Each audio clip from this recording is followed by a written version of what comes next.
Значи јас никогаш не сум бил скептик, меѓутоа, знаете, кога нешто не ве погодува лично, го гледате сето тоа малку од страна. Значи јас работам како новинар и секојдневно сум со тие вести, со луѓе, со примери.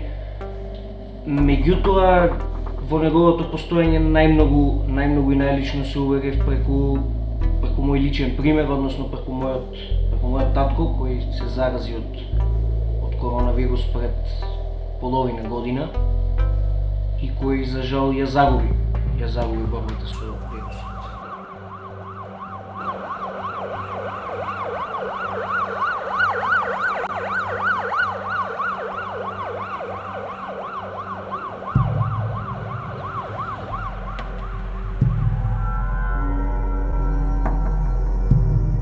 Сите ние сме различни во тоа колку веруваме и во што веруваме.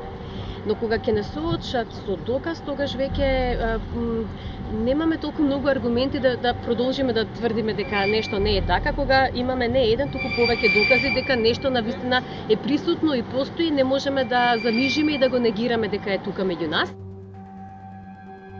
Ретко кога веруваме на прва.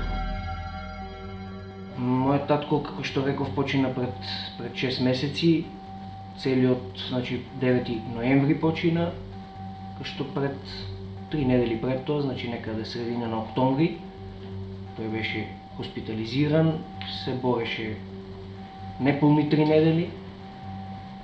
Значи некаде средината на октомври дознал дека тој е позитивен и не само дека е позитивен, туку дека вирусот навлекол длабоко во белите дробови и дека состојбата е доста алармантна. Иако на почетокот беше навистина тешко, имаше буквално наплив од пациенти кои се со многу тешка клиничка слика, до моментот сега тоа се смени.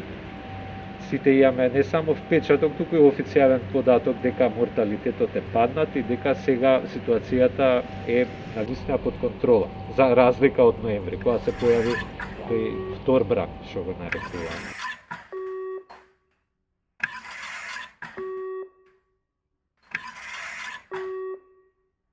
Тој беше хоспитализиран во Штип, во Штипската болница. Јас дознав ден подоцна, бидејќи вечерта не бев таму, не ми кажа дека е хоспитализиран, човекот качал температура. И во моментот кога веќе е во болница, кога не може да скријат, тој ми се јави и ми кажа дека е во болница. Го почувствував доста слаб и веднаш во пандемички услови најпрво ќе помислиш на корона, нормално го прашав дали има корона и тој ми рече не. Далеко од такво нешто, за само по неколку часа тестот да му биде позитивен. Иако и тој самиот знаеше дека има коронавирус, меѓутоа не сакаше да ме плаши во тој момент. За жал се покажа дека тој веројатно корона имал и додека бил дома, бидејќи вирусот веќе првите резултати беа дека тој има веќе билатерална пневмонија, тоа значи дека се зафатени двете белодробни крила.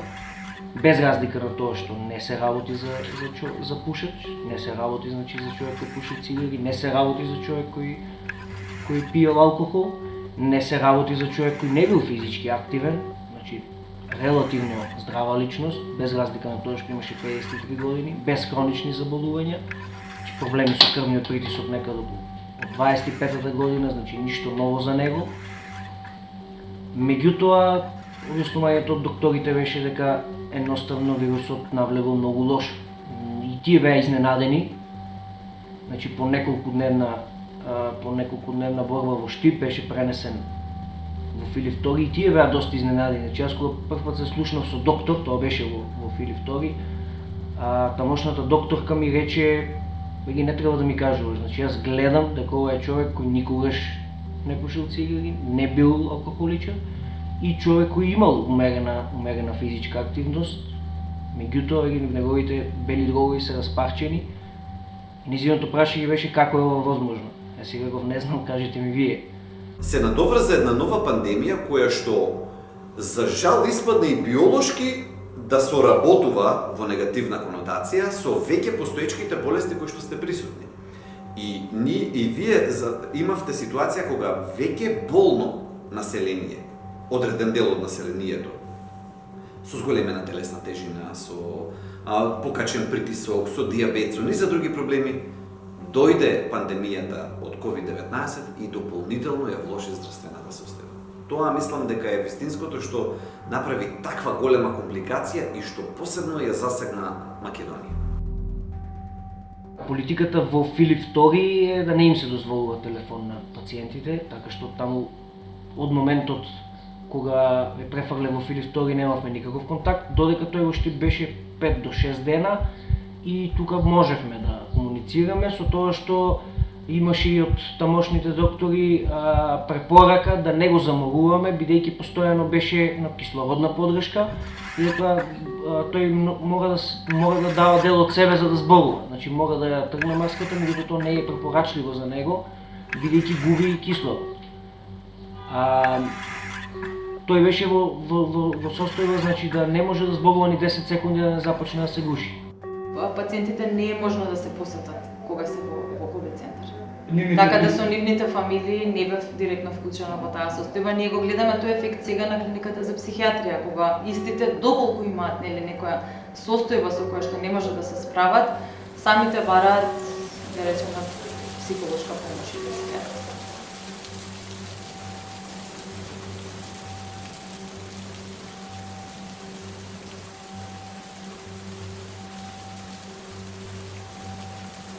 Јас бев во бунило постојано, значи мојот телефон ми звонеше на секои 2 минути и бев во постојана борба да носам одлуки. Значи како сега, како ќе го започнеме лекувањето, што ќе биде, како ќе биде, значи јас нема време да седнам, да размислам што се случува, како се случува. Не можев трезвено да размислувам во тие моменти, нема време за такво нешто. Значи постојано бев во трка со времето. Бидејќи јас ќе се слуштам со него да речеме во 5:50 и тој ќе биде добар, за 18 часот и 10 минути тој да ми се јави и едва да зборува. Значи, вирусот е толку непредвидлив. Само во еден момент, веќе откако беше на респиратор, тоа беше моментот пред да отидам за Косово, ми се јави еден доктор од Филип II и ми рече: момче, овде има многу луѓе кои се на респираторна машина во катастрофална состојба. Татко ти е најдобар од сите што се на респиратор. Те молам, оди во Косово, земи го лекот, ние ќе му го дадеме. Јас му велам: чекај, толку пари оставив овде, зарем го немате лекот? Ми вика: не, ние не располагаме со тој лек, меѓутоа сметам дека тој лек може да помогне. Мораше се да се направи, отидовме до Косово, плативме уште 1400 евра. Дури бев 2 дена во Косово, бидејќи првиот ден лековите не пристигнале, па утредента за да го купам лекот од аптека, за да не биде на црниот пазар, бидејќи се продаваа лекови под рака, меѓутоа јас сакав да биде тоа посигурно со фискална сметка. Додека јас трчав по татко ми се јави уште толку многу луѓе што плачеа по телефон и ме молеа заеднички да се потрудиме да го најдеме лекот. Дури од аптеката каде што го земав, човекот чуваше лекови за други луѓе, за кои што јас од претходно му кажав дека исто така и треба. Значи, запознав толку многу слични судбини што навистина е тоа едно сосема поинакво секојдневие од оно што го живееме кога едноставно мислиме дека вирус нема или кога не допира нас. Таката на различен начин се манифестира. Има многу случаи кои што се случаи на преживување, едно чувство на вина, особено изразено, кога некој кога не верувал и потоа изгубил близок од болеста. И тоа е тоа што цело време апелираме. Едноставно чувството на вина е можеби најтешкото. Кога поради нечие невнимание се губи блиска личност. Видите, во тие моменти едноставно не постои момент дека нема пари. Не постои момент дека немаш од каде. Значи мораш да најдеш, знаеш само дека мораш. Јас секогаш се водев со најблиските кои беа овде негови пријатели, кои не ме остави, исто така и мајка ми која беше во изолација, меѓутоа постојано од телефон. Значи ние заедно се договоривме дека додека дише, до последен момент ќе направиме се што можеме, за потоа да ни е чиста совеста. И беше тоа моментот 2 до 3 часа, не повеќе, завртени преку 50 телефони, за веднаш да ги најдеме парите, да се задолжиме. За веќе од утре дента да се започне и хуманитарна акција, за ние да можеме да се раздолжиме на тие луѓе, кои ми помогнаа за да го исплатам тоа лекување од 12.000 евра. Луѓе доаѓале, плачеле и оставале пари.